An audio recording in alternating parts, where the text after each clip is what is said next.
সুপ্রভাত বন্ধুরা, আজকের গুরুত্বপূর্ণ খবর চালু করলাম আপনাদের সামনে। পশ্চিমবঙ্গ বিধানসভা নির্বাচন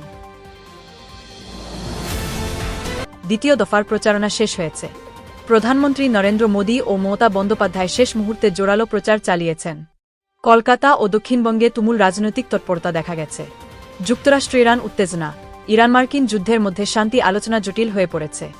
ট্রাম্প প্রশাসনের সঙ্গে আলোচনায় অচলাবস্থা, ইরান হরমুজ প্রণালী খুলে দেওয়ার শর্ত দিয়েছে। রাশিয়ার প্রেসিডেন্ট পুতিন ইরানের পররাষ্ট্রমন্ত্রীর সঙ্গে বৈঠক করেছেন। ডোনাল্ড ট্রাম্পের ওপর হামলার ঘটনা, হোয়াইট হাউস সংশ্লিষ্ট এক অনুষ্ঠানে গুলিবর্ষণের ঘটনায় ট্রাম্পকে লক্ষ্য করে হামলার অভিযোগ উঠেছে। সন্দেহভাজনকে গ্রেপ্তার করা হয়েছে। ব্রিটিশ রাজা চার্লস ও কুইন ক্যামিলার যুক্তরাষ্ট্র সফর, রাষ্ট্রীয় সফরে ট্রাম্প দম্পতির সঙ্গে সাদর অভ্যর্থনা।